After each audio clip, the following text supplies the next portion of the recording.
ऋषभ क्या हुआ? श्रेया से मिले? क्या बात है ऋषभ, कुछ तो बताइए, आप इतने परेशान क्यों लग रहे हैं? रानी, मैं उसको मिलने जिम गया था, लेकिन वहां जाके मुझे पता चला कि श्रेया आज शाम की 4 बजे की फ्लाइट से सिंगापुर जा रही, 1 महीने के लिए। 1 महीने के लिए?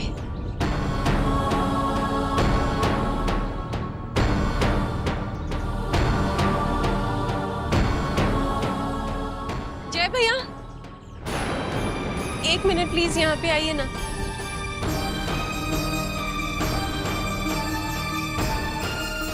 जी भाभी। जय भैया, हमें आपसे एक बहुत जरूरी बात करनी है। कहिए ना भाभी। भैया, आप तो जानती हैं कि इस वक्त हमारे घर में क्या माहौल छाया हुआ है। हर कोई सहमा सा हुआ है। हम सब सांसें तो ले रहे हैं, लेकिन डर डर के सांसें ले रहे हैं। सब इसी दुविधा में है कि ये सब हमारे साथ क्यों हो रहा है। हम सबको इस दुविधा से निकालने का सिर्फ एक ही तरीका है, और उस दुविधा से निकालने के लिए आपको हमारी मदद करनी होगी भैया। मैं भाभी? पर कैसे? भैया, आपको श्रेया से मिलना होगा और उससे बात करनी होगी। श्रेया से? भाभी, श्रेया से बात करूं? लेकिन क्यों भाभी? भैया, आपका श्रेया से मिलना बहुत जरूरी है, क्योंकि इसी में पूरे परिवार की भलाई है। जहाँ पे बात भलाई की और सुकून की होती है, वहाँ पे सोच विचार में इतना वक्त नहीं जाया करते भैया।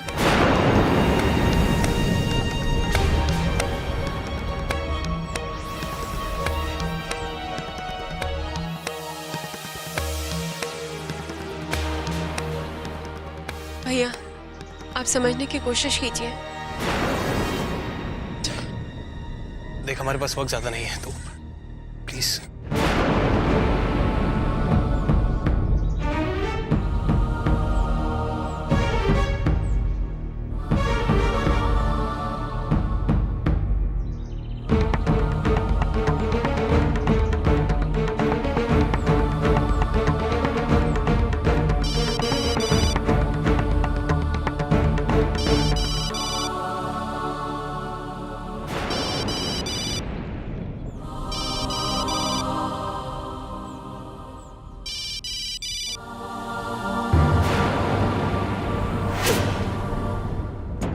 क्या हुआ भैया? मेरा फोन डिस्कनेक्ट किया।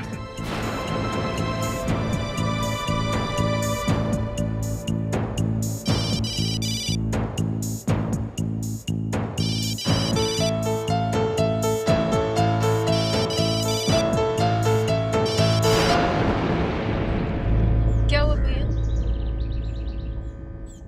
भाभी, शायद जो कुछ भी हुआ है उसके बाद वो मुझसे बात भी नहीं करना चाहते।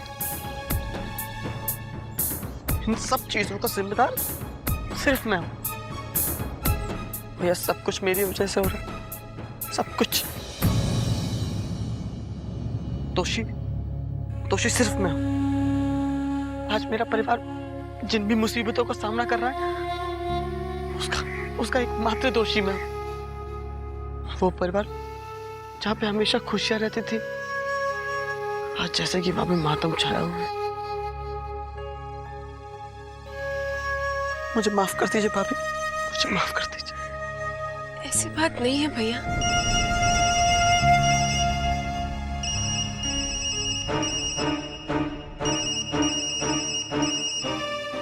भाभी, श्रेया का फोन है।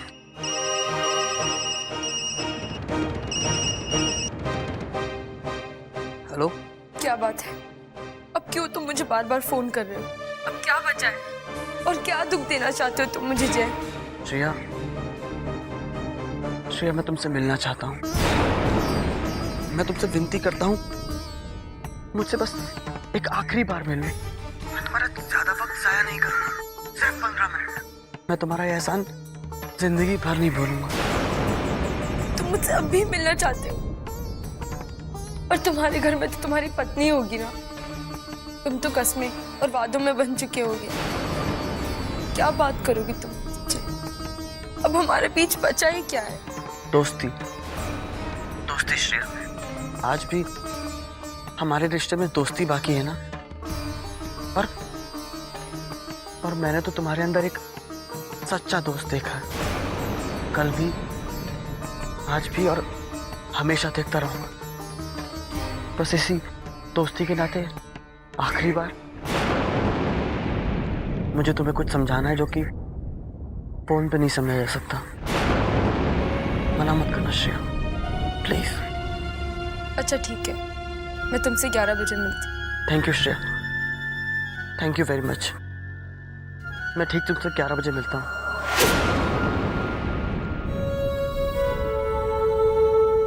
भैया श्रेया आ रही है, श्रेया आ रही है मुझसे मिलने ठीक 11 बजे। श्रेया, श्रेया, श्रेया, श्रेया, श्रेया, फ्लाइट का टाइम हो रहा है। श्रेया, श्रेया, श्रेया, रामो, सुरेश, गार्ड्स। हुकुम साहब। श्रेया कहाँ है? साहब, बेबी जी तो कहीं बाहर गई हैं, कुछ बताकर नहीं गई। कुछ बताकर नहीं गई का मतलब क्या है? तुमने उसे अकेले जाने कैसे दिया? 100 बार तुम्हें समझा चुका हूं, वो मेरी लाडली बहन है, उसे कभी भी कहीं भी अकेले मत जाने दिया करो। मेरी बात कान खोलकर सुन लो, मुझे मेरी बहन वापस चाहिए।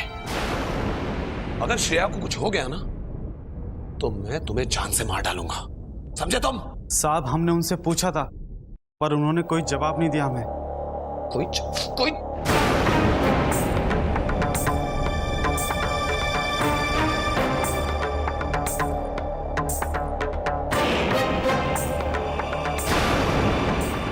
श्रेया का फोन तो ऑफ आ रहा है, कहां हो सकती है वो?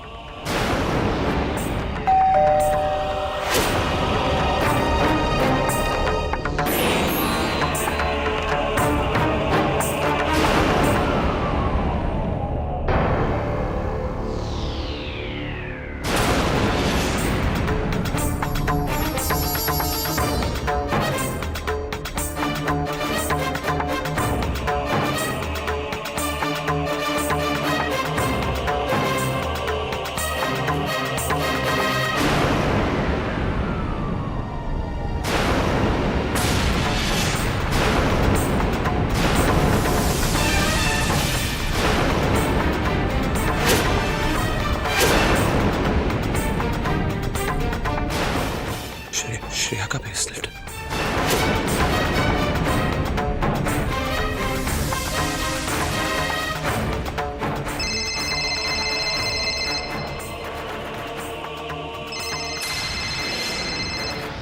हेलो, नमस्ते शशांक बाबू, कैसे हैं? हमने आपके लिए कुछ फूल और तोहफे भेजे थे, मिल गए होंगे। शशांक बाबू, अपने माथे से पसीना पोंछ लीजिए। वो क्या ना, किसी ने अगर पसीना देख लिया तो कल अखबार की सुर्खियां बन जाएंगी। श्रेया कहाँ है?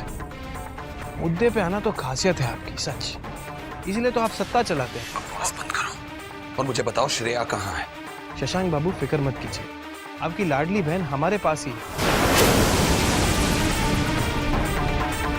तुम्हारी हिम्मत कैसे हुई मेरी बहन को? तुमने ये ठीक नहीं किया ऋषभ। तुम शायद भूल गए हो मैं कौन हूं। तुम शायद जानते नहीं हो मैं क्या कर सकता हूं। शशांक बाबू, मैं अच्छी तरह जानता हूं आप क्या कर सकते हैं, और अब तो आपकी ताकत का अंदाजा भी हो गया है हमें। सच, आप क्या नहीं कर सकते। आप तो बिना पुलिस स्टेशन जाए इस केस को अपने पक्ष में कर सकते हैं, और इनफैक्ट आपका तो नाम सुनते ही पुलिस के कान खड़े हो जाते हैं। बड़े लोग हैं आप, वीआईपी हैं, बहुत बड़ा रुतबा है आपका।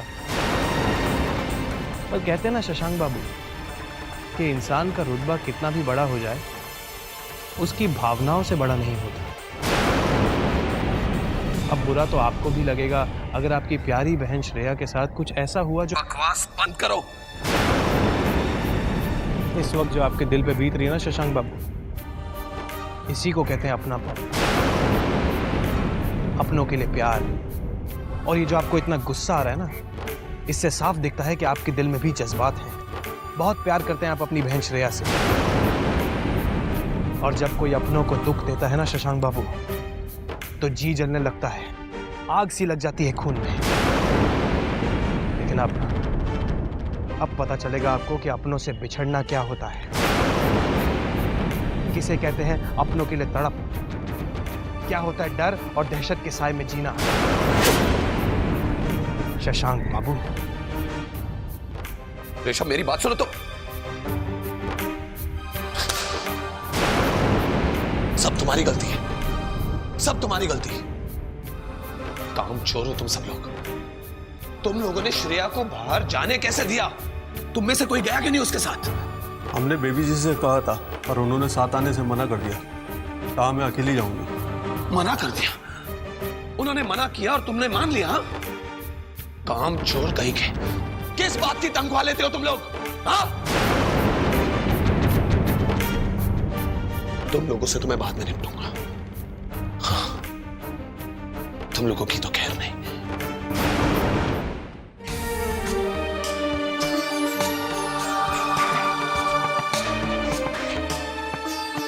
क्यों किया तुमने मेरे साथ जय? आखिर में क्यों रखा है तुमने मुझे यहाँ पर? चाहते क्या हो तुम मुझसे? हाँ, पहले क्या कुछ कम गम दिया तुमने मुझे? धोखा दिया है तुमने मुझे जय। मेरे प्यार का तुमने मजाक बनाकर रख दिया है। मिस्टर जय राठौड़, तुमने मेरे अरमानों को किसी और के मांग का सिंदूर बनाकर रख दिया है। जय, मैं यहाँ से जा रही हूँ। मुझे यहाँ पे घुटन हो रही है। आई एम सॉरी, लेकिन तुम नहीं जा सकते। I am really sorry. मेरी बात मानो और प्लीज कुछ खा लो। मैंने तुमसे कहा था ना कि हमारा रिश्ता दोस्ती का है। एक दोस्त तुमसे कह रहा है, उसकी खातिर कुछ खा लो। तुम मेरे दोस्त नहीं हो, और अगर तुमने मुझ पर अपनी झूठी दोस्ती का हक जमाने की कोशिश की ना, तो मैं अपने भैया को बुला लूंगी। लाओ मेरा फोन दो। मैंने कहा मुझे मेरा फोन दो। जय, तुम मेरे भैया को जानते नहीं हो, वो मेरे लिए कुछ भी कर सकते हैं, समझे? और अगर उन्हें ये बात पता चल गई कि तुमने मुझे बातों में बहला फुसला के यहाँ पर कैद करके रखा है ना, तो वो तुम्हें जिंदा नहीं छोड़ेंगे, समझे मिस्टर धोखेबाज जय राठौड़?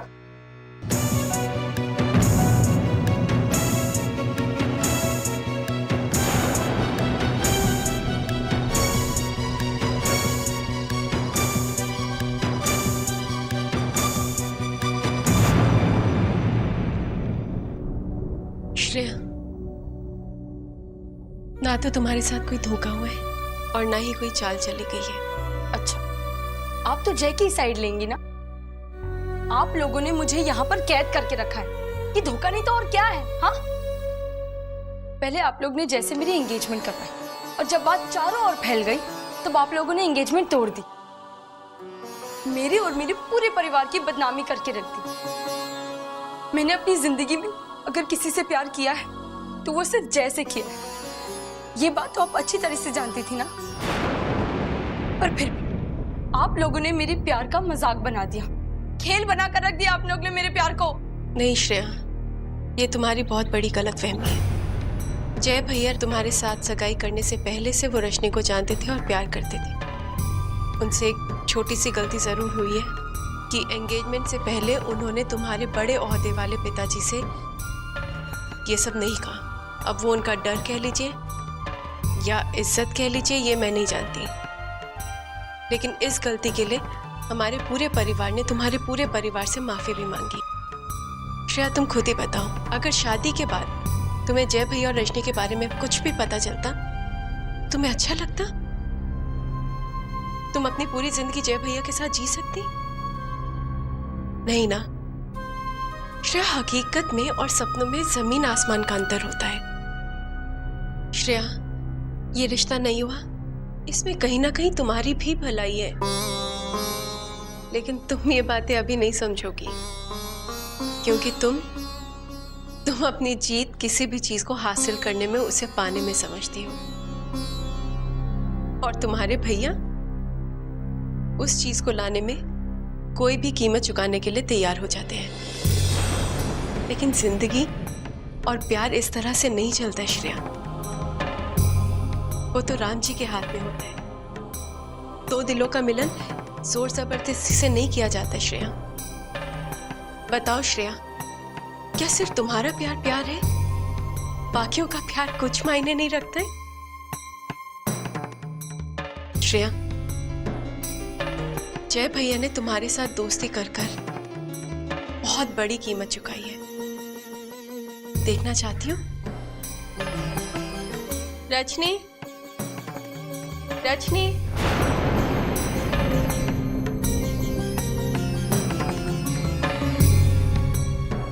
आओ।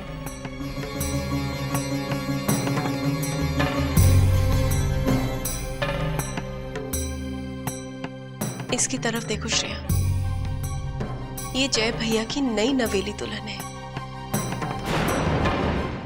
श्रेया, रजनी से मिलो।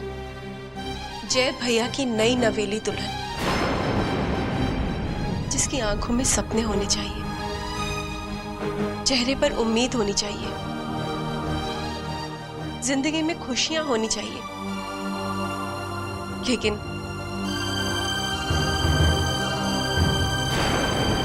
जय भैया, रजनी को अंदर ले जाइए।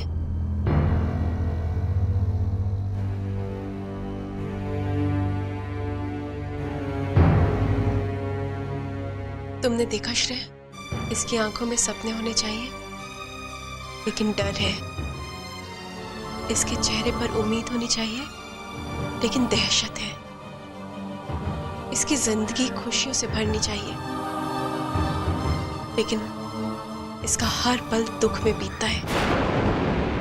ये रात को सोती है, लेकिन डर के, दहशत से सांसें लेती है, डर डर के। हमारी तरह ये अच्छे अच्छे प्यारे प्यारे सपने नहीं देखती है। आंखें बंद करने से भी इसे डर लगता है। जानती हो क्यों? क्योंकि शादी के दूसरे दिन ही इसे अगवा कर लिया गया था।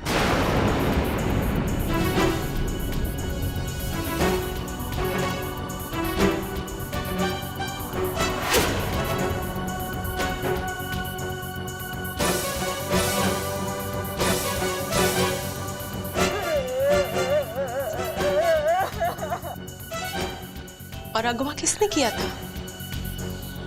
तुम्हारे प्यारे भैया ने।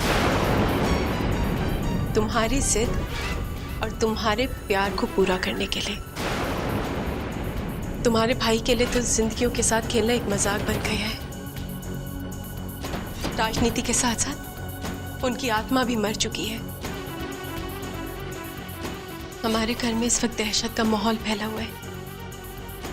आए दिन तुम्हारे भैया हमें अपनी ताकत से डराते रहते हैं। हमारी सुबह बाद में होती है, उनकी धमकियां पहले आने लग जाती हैं। श्रेया, तुम जानती हो, हमारी जानकी भाभी पेट से है। और डॉक्टर ने क्या कहा? डॉक्टर ने कहा है कि अगर घर का माहौल इसी तरह बना रहा तो बच्चे को खतरा हो सकता है। तुम्हारी एक जिद के खातिर तुम्हारे भैया ने हमारे पूरे परिवार को, हमारी पूरी जिंदगी को बर्बाद करके रखा।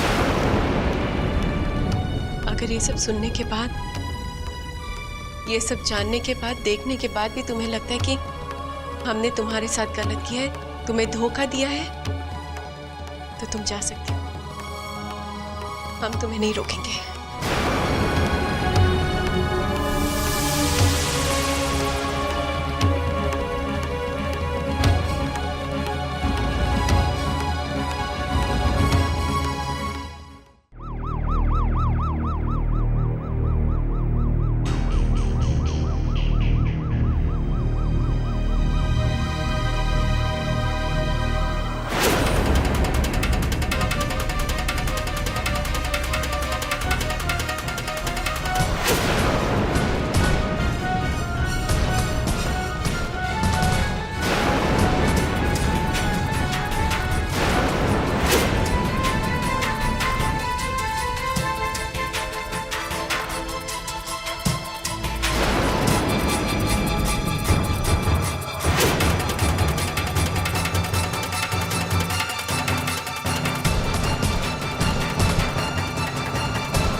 पूछा श्रेया कहाँ है?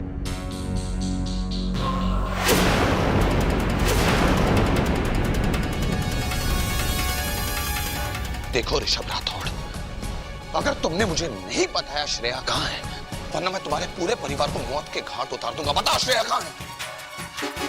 छोड़ दो मेरी बेटी को, क्या बदतमीजी है ये?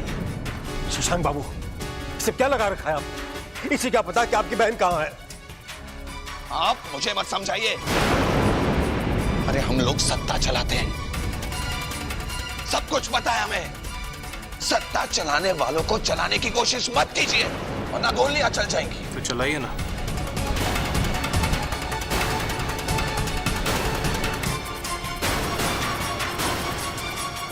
रुक क्यों गए? चलाइए। श्रेया कहाँ है? God damn it! बहुत तकलीफ हो रही है ना शशांक बाबू? इतनी बड़ी सरकार चलाने वालों का दिल इतना छोटा। बहुत दर्द हो रहा है ना? चलिए मैं आपको इतना बता देता हूं कि आपकी बहन जिंदा है। श्रेया,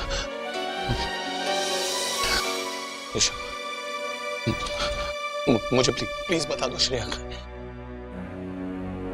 आप लोग सब कोई भी मुझे बता दीजिए मेरी बहन का। मैं कुछ भी करने को तैयार हूं।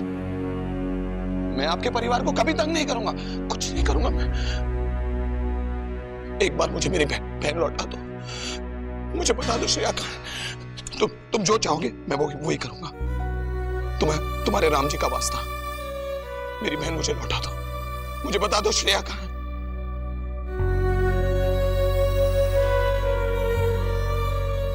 2 घंटे शशांक बाबू, सिर्फ 2 घंटे हुए हैं और आप अपनी बहन के बिना रह नहीं पा रहे। सिर्फ 2 घंटे हुए हैं और सब पे हाथ उठाने वाला शशांक आज हाथ जोड़ के खड़ा है। सिर्फ 2 घंटे हुए हैं और सत्ता का घमंड आंसुओं में बह गया।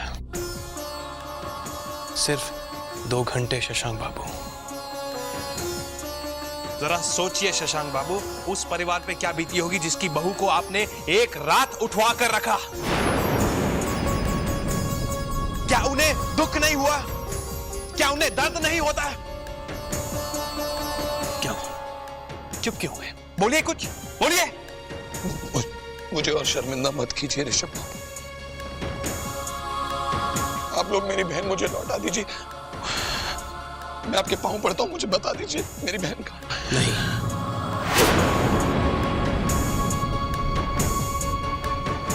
जब तक मंत्री जी वापस नहीं आ जाते श्रेया हमारे पास रहेगी। जब तक मंत्री जी को यह नहीं पता चल जाता कि उनकी गैर हाजिरी में उनका यह काबिल बेटा सत्ता की ताकत का क्या उपयोग कर रहा था, तब तक श्रेया हमारे पास रहेगी।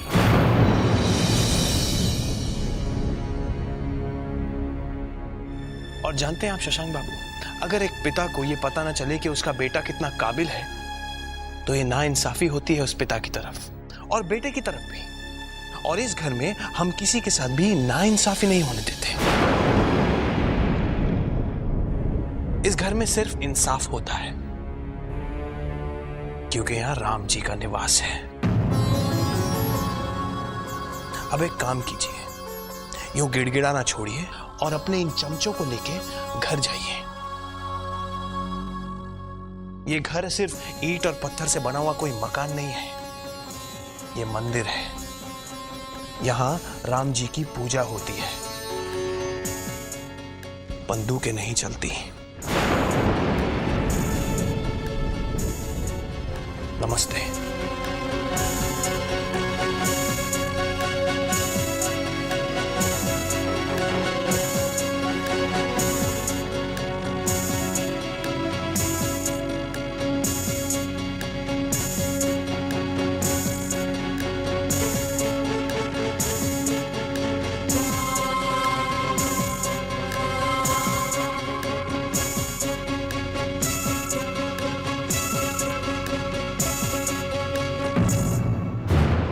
क्या मजाक है ऋषभ? क्या फर्क रह गया उनमें और हम में? अगर हम इतने गिर जाएंगे हम इतना नीचे कभी नहीं गिर सकते हैं, क्योंकि हम आपके संस्कार कभी नहीं भूल सकते ताऊ जी।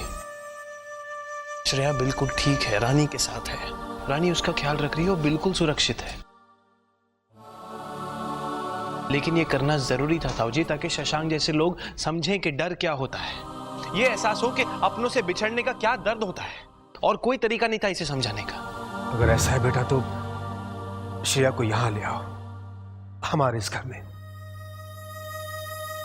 हम उसे हमारे खानदान की परंपरा के अनुसार अतिथि बनाकर उसे आदर सत्कार के साथ रखेंगे।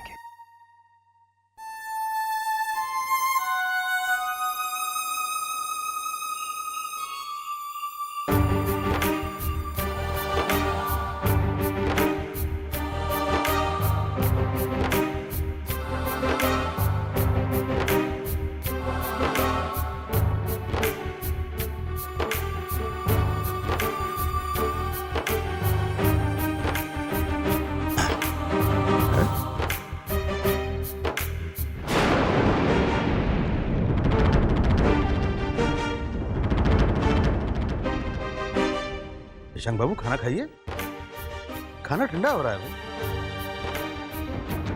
कैसे खा लूं पिए जी?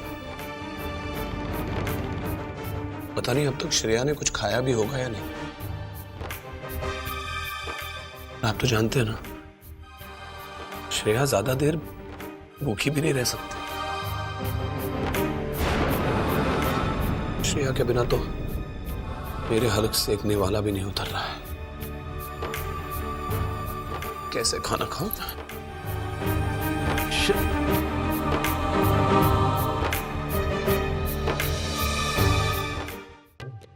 ये लो श्रेया। अरे बस बस भाभी, बस बस कुछ नहीं, चलो खाओ।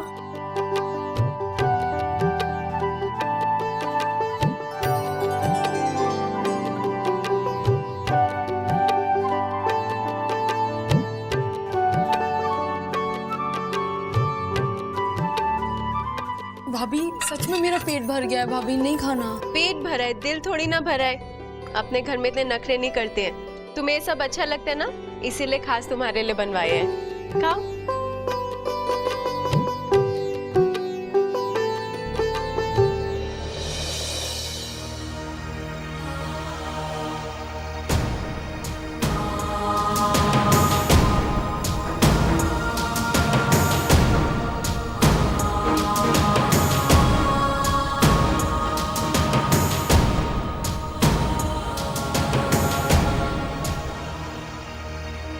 शशांक बाबू फिक्र मत कीजिए, आपकी लाडली बहन हमारे पास ही है।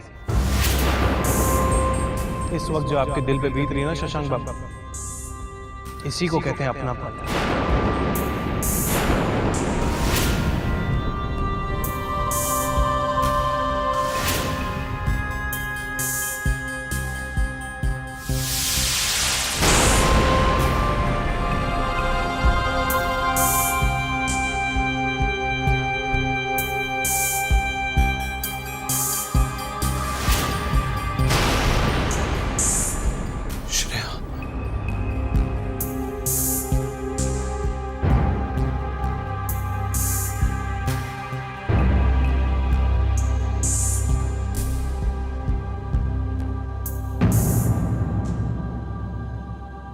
हेलो पापा, शशांक बोल रहा हूं। पापा मैं और कुछ नहीं कह सकता, आप बस वापस आ जाइए। नहीं, आप फौरन वापस आ जाइए पापा।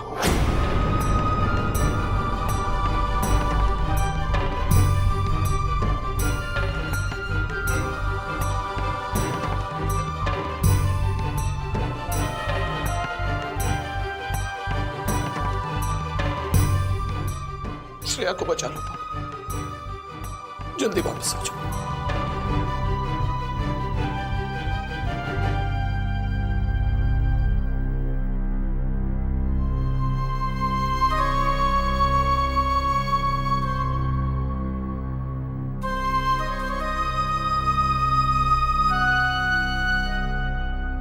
श्रेया, वहां क्यों खड़ी हो? आओ अंदर आओ।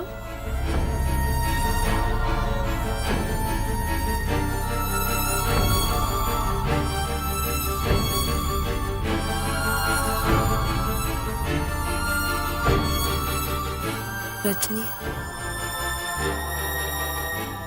मुझे माफ कर दो।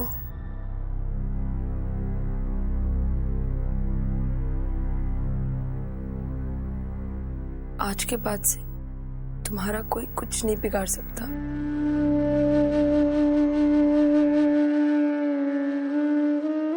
मेरा वादा है तुमसे कि तुम्हें कोई भी चोट नहीं पहुंचाएगा। तुम्हारी जिंदगी में आज के बाद सिर्फ खुशियां ही खुशियां आएंगी।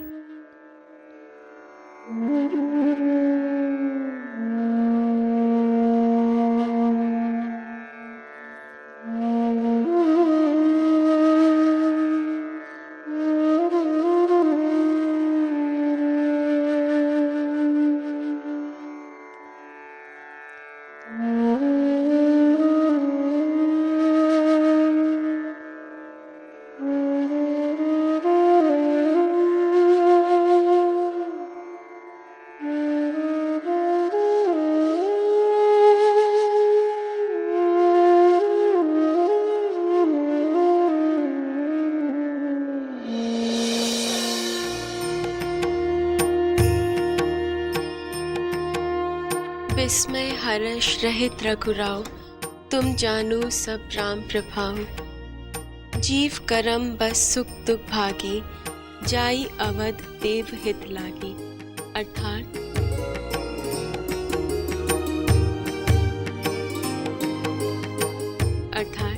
श्री रघुनाथ जी विषाद और हर्ष से रहित हैं। आप तो श्री राम जी के सब प्रभावों को जानती हैं। जीव अपने कर्मवश ही सुख दुख का भागी होता है। अतएव देवताओं के हित के लिए आप अयोध्या जाइए।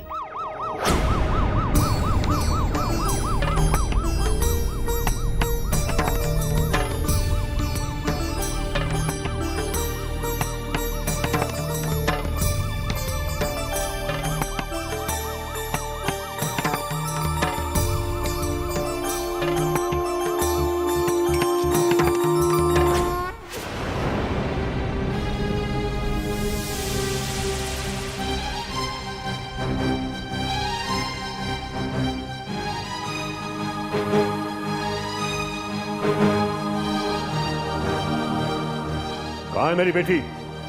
मैंने पूछा मेरी बेटी कहाँ है? बुलाओ उसे।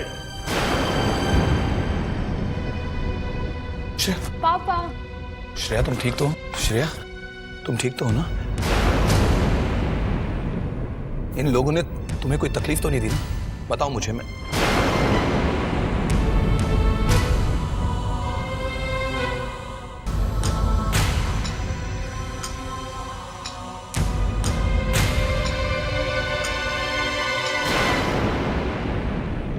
पापा, मैं बिल्कुल ठीक हूँ, मुझे कुछ भी नहीं हुआ।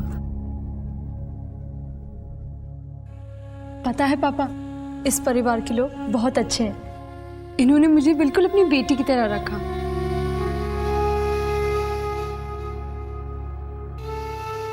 सच पापा, इनके साथ कुछ वक्त बिताकर मुझे एहसास हुआ कि जिंदगी कैसे जी जाती है।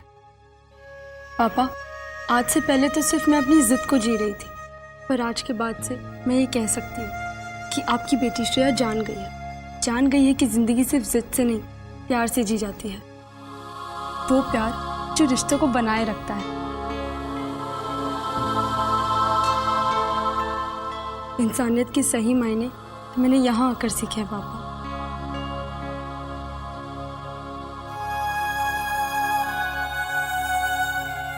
मंत्री जी, हम अच्छी तरह जानते हैं घर की इज्जत क्या होती है। एक घर की बहू को और बेटी को जो मान सम्मान मिलना चाहिए, आपकी बेटी को वही मान सम्मान यहां मिला है।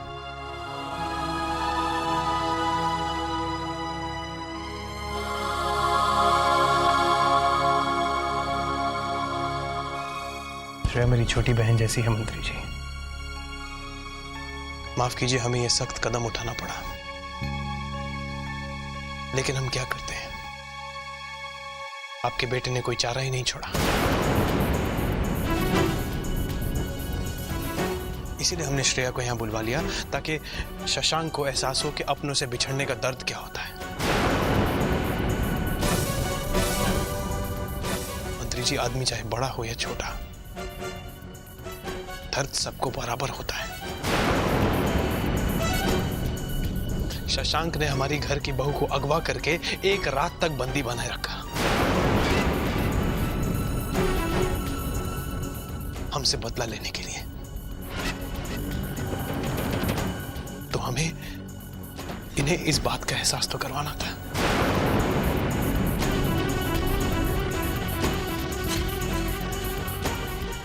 माफी चाहते हैं।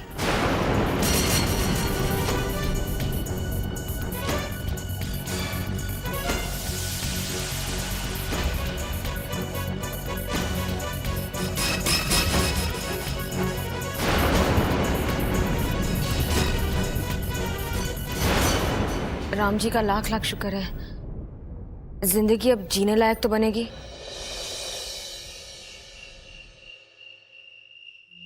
लो बेटा, लो, आज से तुम्हारी कोई जिद नहीं चलेगी। लो, आज से तुम कोई भी कठिन व्रत या उपवास नहीं रखोगी। भाई अब तुम अकेली थोड़ी हो, इस खानदान का चिराग तुम्हारे कोप में पल रहा है, समझी? बेटा, आज से अपने आप का ज्यादा ख्याल रखना है तुम्हें। हाँ दाई जी, लेकिन इतना सब कुछ खाऊंगी पीऊंगी तो मोटी हो जाऊंगी। अरे बेटा, किसी को जन्म देने से बड़ा कोई भी व्रत या यज्ञ नहीं होता, समझी तुम? तो आज से अच्छे से खा पी कर एक तंदुरुस्त बच्चे को जन्म देना है। भाई तुम्हें कोई समझाना कोई आसान बात थोड़ी है। अरे गुड़िया से भी ज्यादा जिद्दी हो। जानकी भाभी, ये लीजिए हलवा। ताई जी ने कहा है कि आपको इसे दिन में 2 बार तो खाना ही होगा। आप ऐसे तो घी खाती नहीं हो, ऐसे ही खा लीजिए। हलवे का तो नाम बहुत दिनों के बाद सुना है मैंने। अरे ये क्या बात है? ये क्या चुन्नू मुन्नू के मम्मी के लिए ही है, मतलब चाचा के लिए नहीं है? अरे ये क्या बात हुई? अरे ये लीजिए, आपको हम भूल सकते हैं क्या? जानकी भाभी ने इतनी अच्छी खबर सुनाई है तो सभी का मुंह मीठा होगा ना। खुशियों के दिन आए हैं, सुख के पल छिन लाए हैं, सबके ही चेहरे पे मुस्कान है। हो सब मिलके साथ रहे, जो मिलजुल के काम करे तो हर मुश्किल हो जाती आसान है। रिश्ते जब यूं जुड़ जाए, किस्मत खुद कदम बढ़ाए, दुख का साया भी नहीं गुजरे गलियारों से।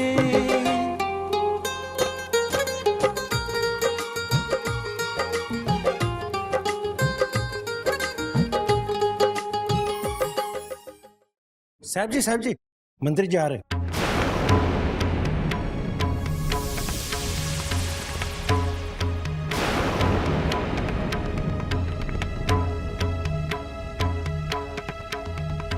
लेकिन उनके गाड़ी के आने की आवाज तो नहीं आई। तय सब उनके लाल बत्ती वाली गाड़ी में नहीं आए, दूर से पैदल चलकर आ रहे थे। ये तुम क्या कह रहे हो रामदेव? हाँ, और उनके साथ उनका चापड़ूसी पिए भी नहीं है, ना बंदे को वाले रक्षक।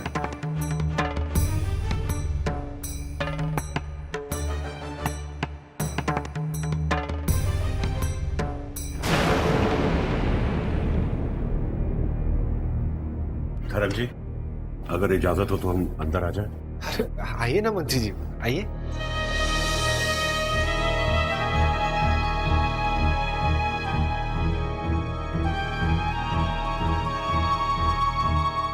आइए मंत्री जी, आइए।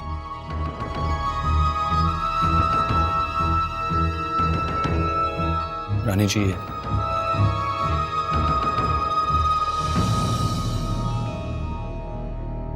मैं आप लोगों के लिए फूल लेकर आया हूं। दरअसल मैं माफी चाहता हूं।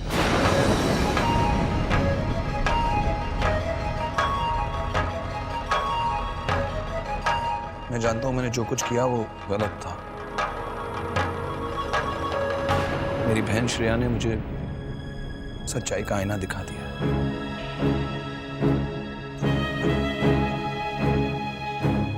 ना जाने मैं किस भ्रम में जी रहा था जिसमें सिर्फ घमंड और झूठ था। सत्ता के पावर से पागल हो गया था मैं। मुझे लगता था कि मैं ही सबसे ज्यादा ताकतवर इंसान हूं, पर अब मुझे पता चला कि आदमी जितना भी उड़े पर उसकी डोर भगवान के हाथ में होती है, और जब वो ऊपर वाला डोर खींचता है तभी पता चलता है कि जमीन क्या चीज है। पर अब मेरी आंखें खुल गई हैं और मैं आप सबसे तहे दिल से माफी मांगना चाहता हूं।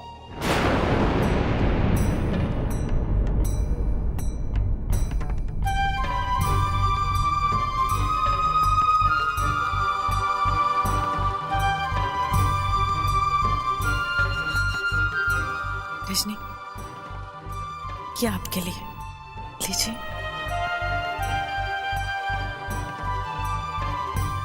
हमें माफ कर दो रजनी बेटा।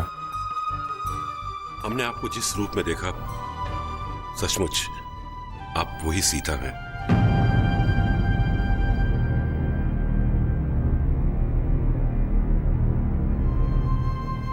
आपके सद्गुण आपके स्वभाव में नजर आते हैं।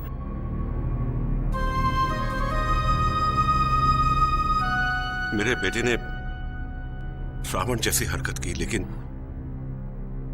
आपने अपने मुंह से एक शब्द नहीं निकाला। आप सचमुच बहुत महान हैं। आप इतना सब्र किसी आम आदमी में हो ही नहीं सकता। हाँ रजनी, आज से जैसे हमारे लिए श्रेया है वैसे ही आप भी रहोगी।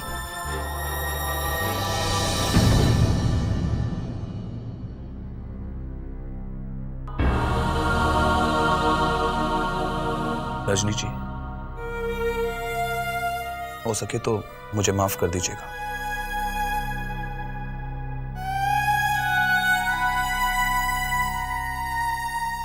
मेरे किए पर मैं बहुत शर्मिंदा हूं। बहन की तकलीफ देखकर मुझे आज ये एहसास हुआ है कि हर लड़की, चाहे वो कोई भी हो, उसे इज्जत देनी चाहिए और वो इज्जत की हकदार होती है।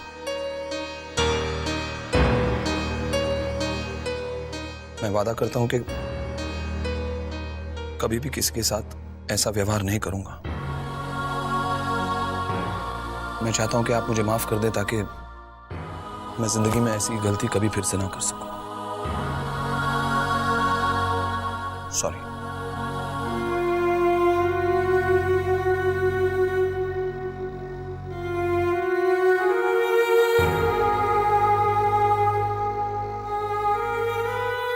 हरिश्चंद्र जी, शर्मिंदगी के कारण आपसे आंखें नहीं मिला पा रहा हूं। आपका गुनहगार हूं मैं। मेरे परिवार ने आपके परिवार के साथ जो कुछ भी किया गलत था। आपके परिवार को बहुत नुकसान उठाना पड़ा।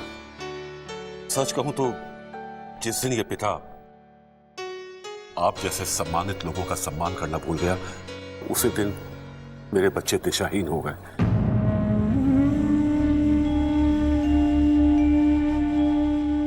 अपने मंत्रीपन में मैं अपने पिता होने का फर्ज भूल गया।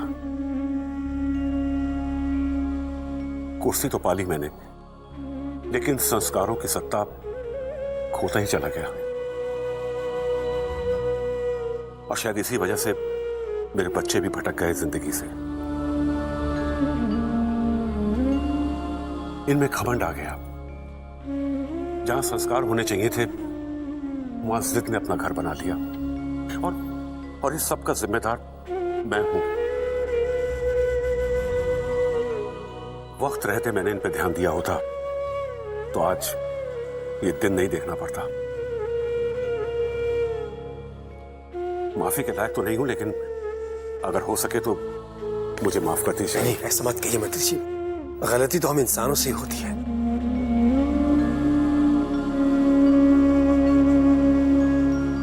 जानकी जी, मैं भी बहुत बहुत शर्मिंदा हूँ। प्लीज हो सके तो मुझे भी माफ कर दीजिए।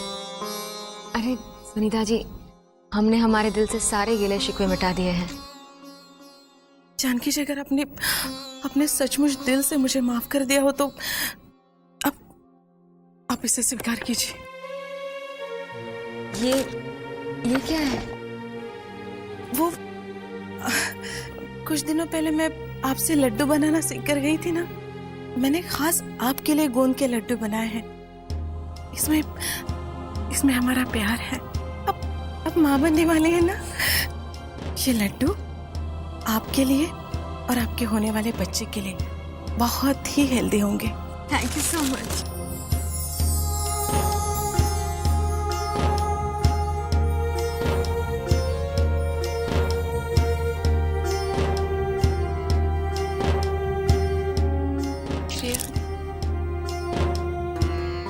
ये रामायण तुम्हारे लिए। अब तुम्हें इसे समझने में बिल्कुल भी तकलीफ नहीं होगी, क्योंकि इसकी चौपाइयाँ मैं तुम्हारी आंखों में देख सकती हूँ। कहते हैं ना, जब इंसान सच्चाई की राह पर चल देता है तो रामायण उसके दिल और उसकी आत्मा में बहती है और उसका अर्थ उसकी आंखों में।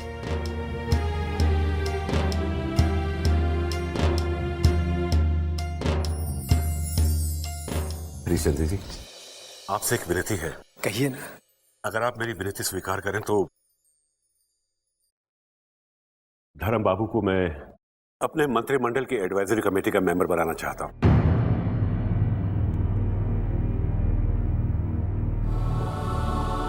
क्योंकि हमारे साथ साथ इस देश को, इस प्रदेश को ऐसे नौजवान लोगों की जरूरत है जो निस्वार्थ भाव से जनता की सेवा कर सके। हमें ऐसे लोगों की बहुत सख्त जरूरत है। धर्म बेटा, मेरे ख्याल से तुम्हें मंत्री जी की बात को स्वीकार कर लेना चाहिए, क्योंकि आज एक दोस्त अपने दोस्त से मदद मांग रहा है और फिर यहाँ दोस्ती के साथ साथ हमारे देश का भी सवाल है। तुम्हारे मन को बड़ी शांति मिलेगी बेटा। मुझे मंजूर है। बहुत बहुत शुक्रिया धर्म जी, बहुत बहुत शुक्रिया। हरिश्चंद्र जी, मैं अपने मंत्रिमंडल की तरफ से 5 एकड़ जमीन राठौड़ फैमिली को रामलीला के आयोजन के लिए भेंट करना चाहता हूं। मैं चाहता हूं कि हर साल मधुपुर की जनता के लिए आप लोग इसी तरह रामलीला का आयोजन करते रहें। एक क्षेत्र के हर बच्चे के मन में राम नाम की ज्योति जलनी चाहिए। हर कोई अपने जीवन का अंग बना ले रामायण को, तभी ये देश खुशहाल होगा। आप लोगों को जन जन की आत्मा से राम का परिचय कराना है, तभी ईमानदारी का धर्म आगे बढ़ेगा। स्वीकार कीजिए।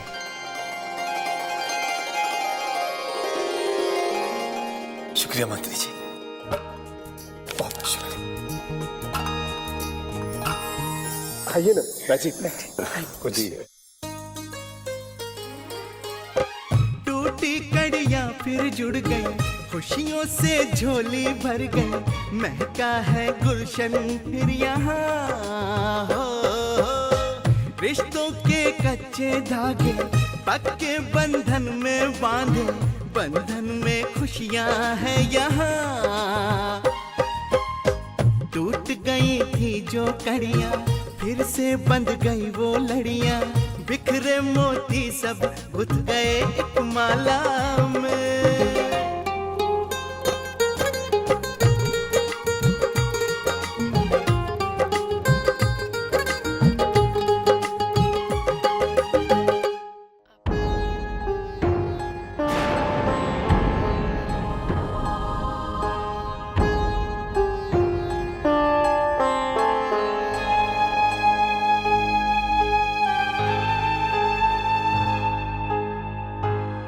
रजनी, मैं अभी जय भैया से बात करके आ रही हूँ। मैं सोच रही थी क्यों ना तुम दोनों कुछ दिनों के लिए बाहर कहीं चले जाओ। जगह और माहौल बदलेगा तो तुम्हें अच्छा लगेगा। मैं भी कितनी भुलक्कड़ हूँ, तुम्हारे लिए तोहफा लेके आई थी और वहीं पे रख दिया। ये देख, ये जय भैया का फेवरेट कलर है।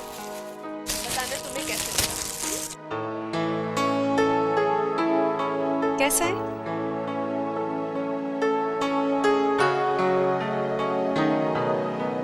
पसंद नहीं आया? नहीं नहीं भाभी, ऐसी कोई बात नहीं है। रोशनी, मैं तुम्हारी बड़ी बहन जैसी हूँ। मुझसे कभी कोई बात मत छुपाना। तुम्हारे दिल में क्या चल रहा है सब बता दो। दिल हल्का कर लो।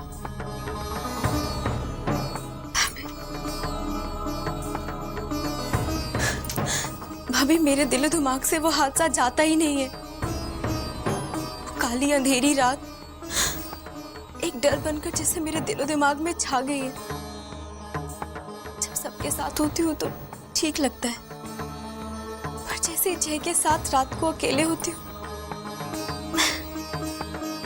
ना जाने जय क्या सोचते होंगे। नहीं रोशनी, आओ बैठो। देखो रोशनी, जय भैया हर बात को समझते हैं। वो कोई बच्चे थोड़ी ना है, बल्कि वो तो तुम्हारे दुख से, तुम्हारे दर्द से उन्हें बहुत परेशानी होती है। वो तुम्हें हर पल ये एहसास दिलाना चाहते हैं कि तुम अकेली नहीं हो रोशनी। वो तुम्हारे साथ है, तुम्हारे पति है। वो जिंदगी भर का साथ है तुम्हारा और उनका। अपने आप को कभी अकेला मत समझना। देखना, और राम जी की कृपा से बहुत जल्द तुम इस पूरे सपने को भूल जाओगी। बस थोड़ी सी कोशिश करो। देखना, मुझे पूरा यकीन है कि तुम बहुत जल्द अपने इस डर को जीत लोगी।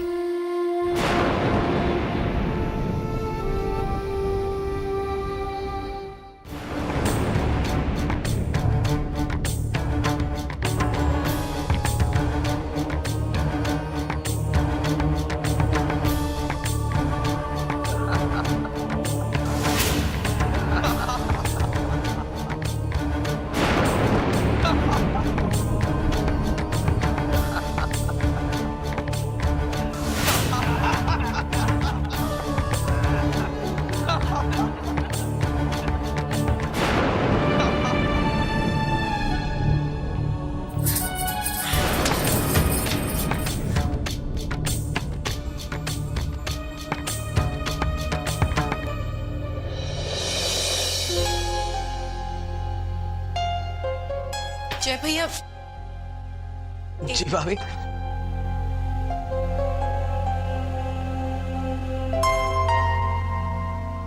आपसे एक जरूरी बात करना चाह रही थी। बोलिए ना भाभी।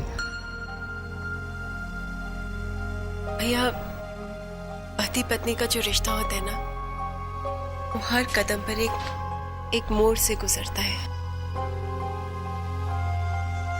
कई बार तो मोड़ ऐसे आ जाते हैं भैया, जहां पे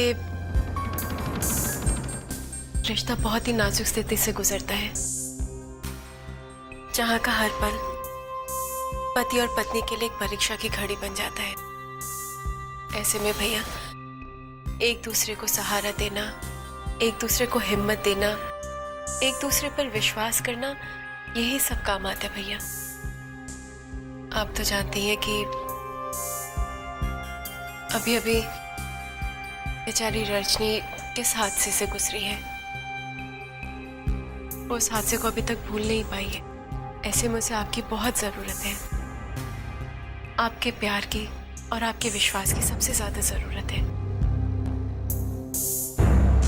मैं दरअसल आपसे ये कहना चाह रही थी कि मुझे लगता है जब तक वो इस डर से पूरी तरह से बाहर नहीं आ जाती, आपको अपने इस रिश्ते को थोड़ा सा वक्त देना चाहिए। मैं समझता हूँ भाभी। राम जी की कृपा से ये घड़ी भी टल जाएगी। भाभी, आप बिल्कुल चिंता मत कीजिए। रजनी से मैं बहुत प्यार करता हूँ। उसकी खुशी से बढ़कर कुछ भी नहीं है मेरे लिए। थोड़ा वक्त तो क्या, मैं जिंदगी भर इंतजार करने के लिए रेडी हूँ।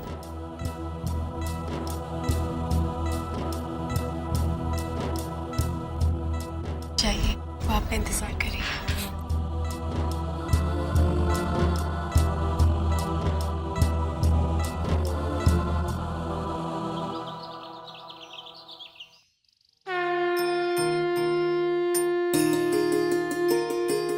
रश्मि, ये हनुमान चालीसा है। जब तुलसीदास जी ने ये चालीसा लिखी थी ना, तब उन्होंने कहा था कि जो भी इंसान इसे पढ़ेगा या सुनेगा वो हर तरह के डर से मुक्त हो जाएगा, चाहे वो डर दिल में छुपा हो या आत्मा में। लो पढ़ो। भाभी आप पढ़ के सुनाइए ना। अच्छा ठीक है, तुम साथ साथ पढ़ो, मैं गाती हूँ।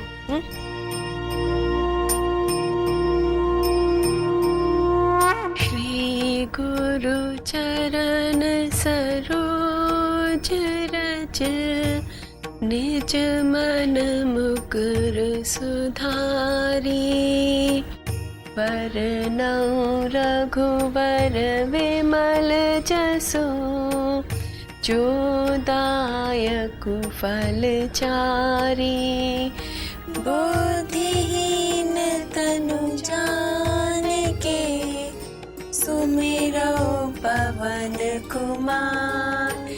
बल बुद्धि विद्या देहो, मोहि हरहु कलेस विकार। रामदूत अतुलित बल धामा, अंजनी पुत्र पवन सुत नामा।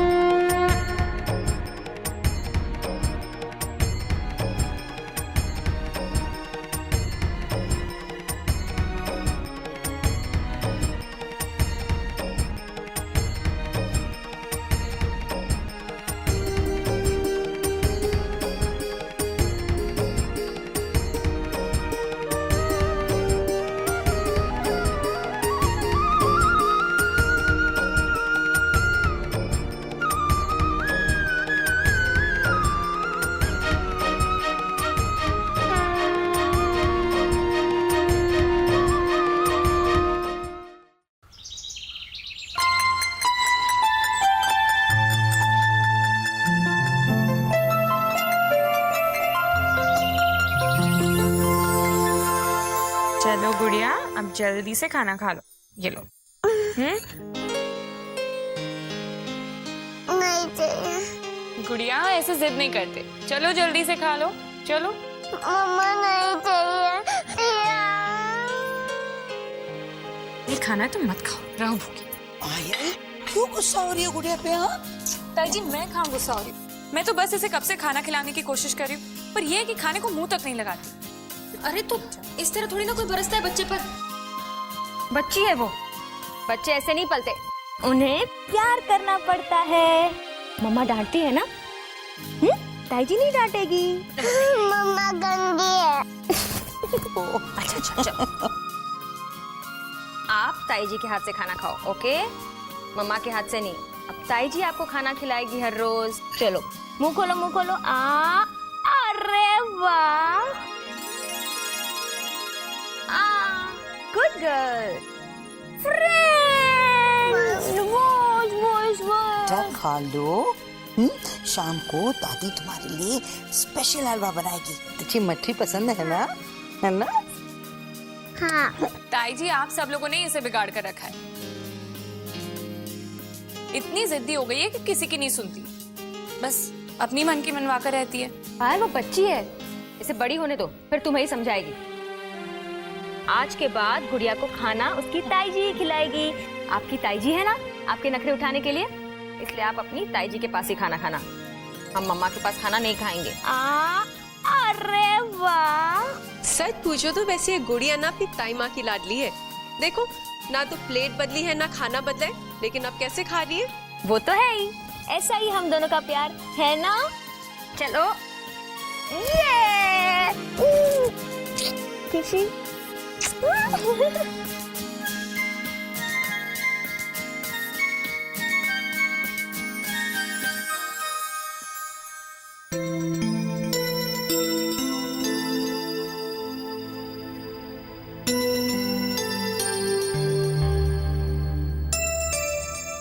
बेटा क्या कहा डॉक्टर ने? बच्चे और माँ की सेहत तो ठीक है ना? तो बेटा क्या कहा? चिंता मत कीजिए ताई, डॉक्टर ने कहा कि जानकी भी बिल्कुल ठीक है और बच्ची की प्रोग्रेस भी बहुत अच्छी तरह से हो रही है। आपका लाख लाख शुक्र है राम जी, जो आपने इस खानदान के चिराग पर आपकी कृपा बरसा दी। ताई जी पता है आज गजब हो गया।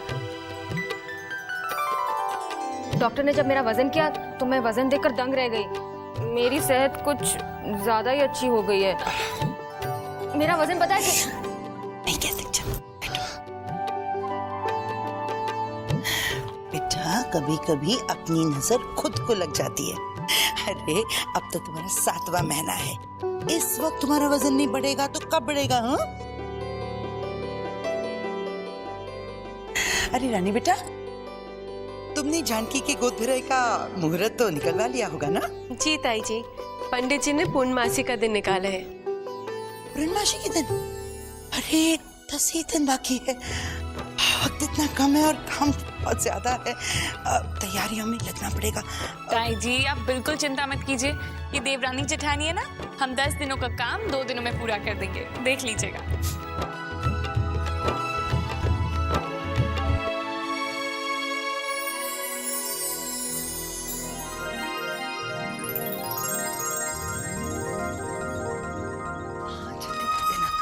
अरे बच्चों हाथ जल्दी जल्दी चलाओ, वक्त बहुत कम है।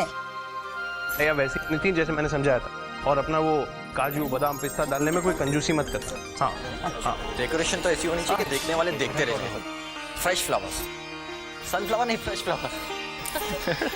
Thank you thank you. अच्छा ताऊ जी मेरे को लिस्ट दे दीजिए किन किन को न्योता देना है। हाँ लिखो बहू।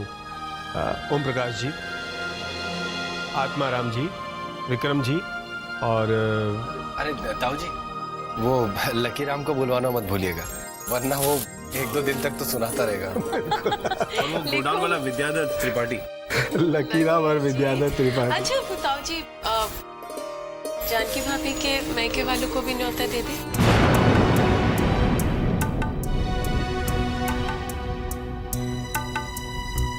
रानी बहू, अगर हम उन्हें न्योता भी देंगे तो कोई फायदा नहीं होगा, वो आने वाले नहीं है। दरअसल बरसों पहले हमारी उनसे बातचीत बंद हो गई। भैया अगर आप बुरा ना माने तो एक बात कहूं। भैया जानकी भाभी की गोद भराई का फंक्शन है, इससे अच्छी खुशी का मौका और क्या हो सकता है ताऊ जी। ऐसे में अगर हम लोग उन लोगों को इस बारे में बताएंगे तो हो सकता है वो अपनी सारी पुरानी बातें भूलकर जानकी भाभी को आशीर्वाद देने आ जाए। देखिए ना भैया, अगर वो अपने पिताजी को यहाँ देखेंगे तो कितनी खुश होंगी, उनकी गोद के साथ साथ उनकी आंखें भी भर आएंगी। भैया मैं मानती हूँ कि हमारा परिवार उन्हें खुशी देने में कोई भी कमी नहीं छोड़ेगा, लेकिन ताऊ जी हम कितनी भी खुशी दें, उनके पिता की कमी को तो नहीं पूरा कर सकते ना। और अपने मैके वालों को देखकर कितनी खुशी होती है, एक लड़की होने के नाते मैं जानती हूँ भैया। तुम बिल्कुल ठीक कह रहे हो रानी। पहले जो कुछ भी हुआ हो, बीती बातों के लिए रिश्तों को तो भुलाया नहीं जा सकता ना। हम जरूर जानकी बहू के पिता को न्योता देंगे। धर्म बेटा, रानी बहू को जानकी के पिता का पता वगैरह दे दो। जी ताऊ जी, लिखो रानी बहू, Kanta Prasad ji, plot number 19, MG road, Songadh.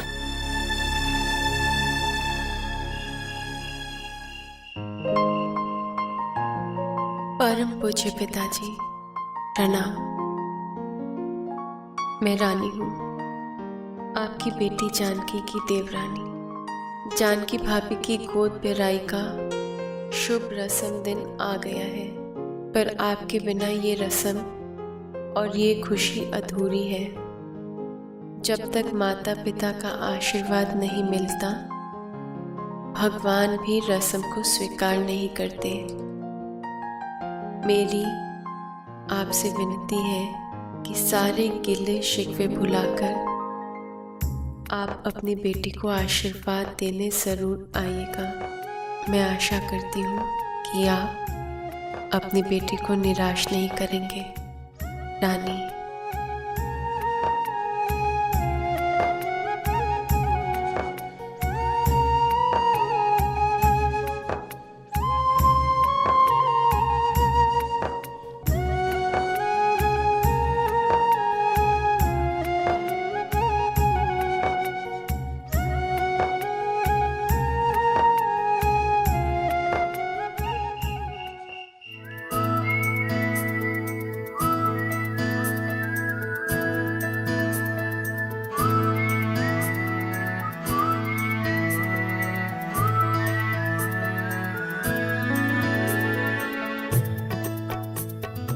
आज बहुत खुश लग रही हो।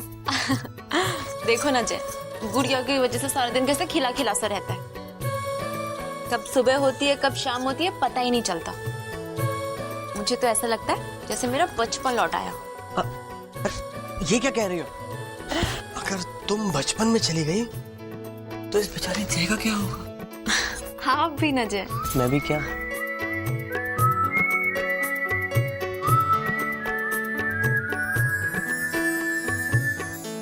गुड़िया,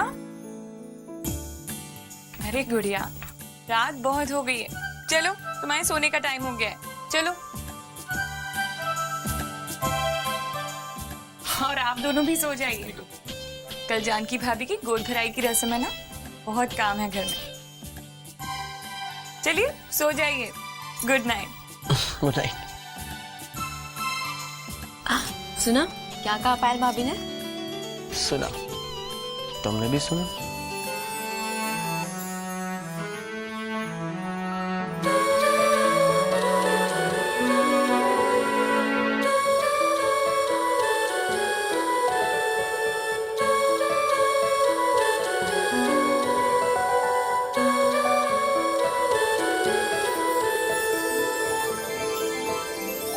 अरे रात बहुत हो गई है, चलो चल के सो जाते हैं, सुबह बहुत काम है ना?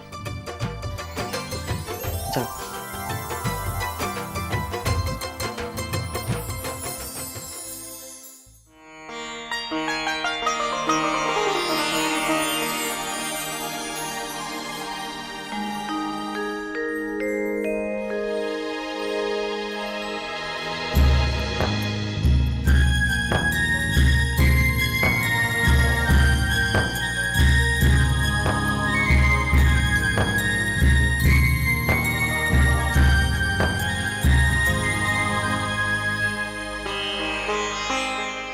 आज जानकी भाभी की जिंदगी का सबसे खुशी का दिन है। बस एक कमी है इस खुशी में। आज इनके पिता यहाँ आकर इन्हें आशीर्वाद देंगे तो ये खुशियां दुगनी हो जाएंगी।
लीलावती जी, जानकी बहू के मायके से कोई नहीं आया क्या?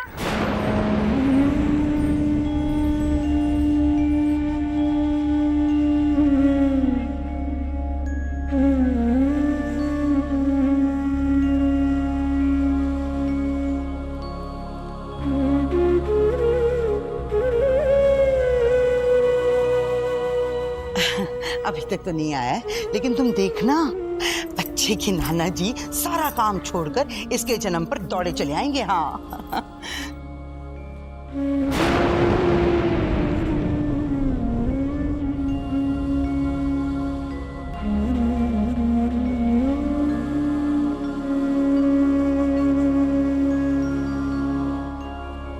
आप लोगों ने देखा है धर्म भैया कितने खुश लग रहे हैं, एकदम ब्लश कर रहे हैं। और धर्म भैया ने मुझे अभी अभी कहा है कि आज जानकी भाभी के लिए ये गाएंगे भी और नाचेंगे भी। मैंने नहीं कहा। कहा है?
लीलावती जी, जानकी बहू के मायके से कोई नहीं आया क्या?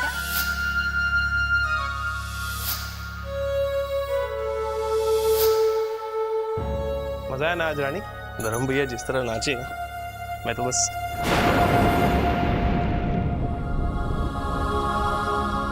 रानी क्या हुआ? परेशान लग रही? नहीं, परेशान नहीं हूँ, कुछ सवालों के जवाब ढूंढ रही। कौन से सवाल? ऋषभ, क्या हमारे रिश्तों की डोर इतनी कमजोर होती है कि एक तरफ से गांठ बांधी तो दूसरी तरफ से टूट जाती है? रानी, अगर एक तरफ से गांठ बांधी और डोर दूसरी तरफ से टूट गई तो वो डोर रिश्तों की डोर हो ही नहीं सकती, क्योंकि रिश्ते इतने कमजोर नहीं होते। रिश्ते दिल से बनाए जाते हैं। रिश्तों का दूसरा नाम प्यार है, विश्वास है, भावनाएं हैं। लेकिन हाँ, इंसान कभी कभी अपने गुस्से में आकर, अपने अहम में आकर अपने रिश्तों को खो जरूर देता है। लेकिन आप फिक्र मत कीजिए रानी जी, क्योंकि आपके राम जी जो है ना, बड़े कमाल के हैं। वो सही वक्त पे अपनों को अपनों से मिला ही देते हैं।